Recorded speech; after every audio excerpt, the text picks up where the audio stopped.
This video is brought to you by Miniature Market. Thousands of board games, miniatures, and paints, discount prices at miniaturemarket.com. So with so many cool games out there, how many of them are Cthulhu and how many of them are zombie games? And now the big trend seems to be pirates. But when I heard that Cthulhu was becoming part of Pandemic, I kind of went, ooh, please be good. Please. Because, let's face it, a Pandemic Cthulhu sounds pretty cool, no matter how much tired you are of the Cthulhu theme. But there's only one way to find out, and let's get down to the table and check it out. Okay, so how do you play this? It's really very simple. If you played a Pandemic before, you will have no problem, but there are a few different twists. There's a few different ways that you can lose. First of all, you get 4 actions, and of course you get your character, and your character always starts. Now with this, it's a lot easier to move around. You can use your actions to move around. So as you can see, we have 4 actions, so we can go 1, 2, 3 here, and we can remove one guy with an action, or we can just come in here and take we can wait here, go for our next turn, come back. You can use your actions to remove as many of these acolytes as you like to.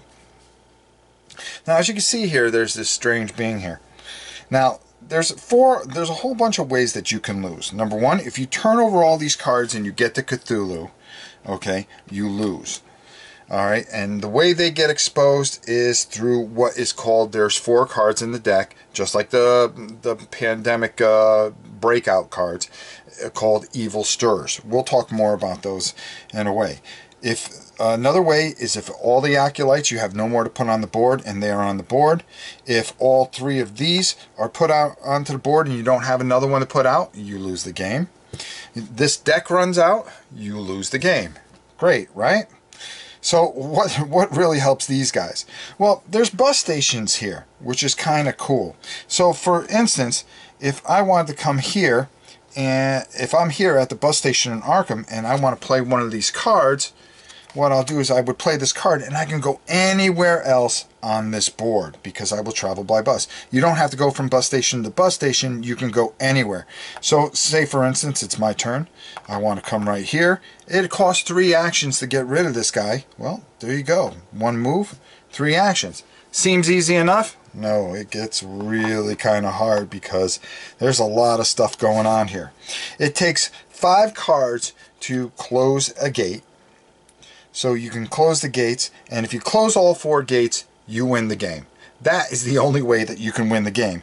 So collecting cards and trading cards are pretty much just like any basic other Pandemic. At the end of your turn, of course, you get 2 cards, and if you happen to draw one of those nice Evil Stir cards, which I'm sure we will pull up at some point here, it is considered, here we go, an Evil Stir card. This is where things get really nasty. Now you also, before we break that down, you have relics. Relics cause you to roll on this dice. Now losing sanity is bad, but it's not as bad as you would think. You would roll on this dice, and in this case I would lose sanity. Now each character only has 4 sanity. So once you lose all your sanity, you flip over and you go down to 3 actions, but it really doesn't matter. I mean, you don't die or anything, you're not removed from the game. The only thing is once you close the gate, you'll go to a hospital and then you'll get your full life back and you can flip around. Now, let's get back to the Evil Stirs.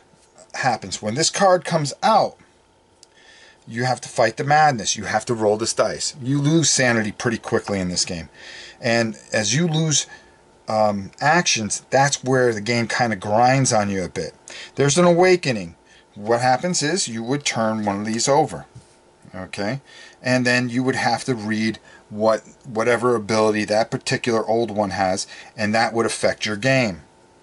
There, a Shaggoth appears, so he would appear, and you would draw 1 card from the bottom of the deck, and then if there was a discard pile, finally you would shuffle it and put it back onto the top again of the deck, just like Pandemic.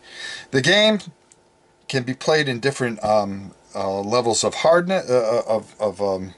It could be medium, easy, or hard, of course. There's different ways to adjust that by taking out a couple of each colors of these towns here.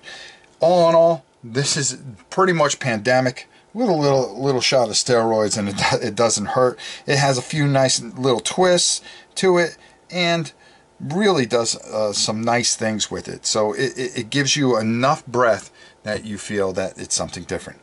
But for my final thoughts, why don't we go up top and find out what I really like this. You know, I'm not a big fan of Pandemic. I like Pandemic.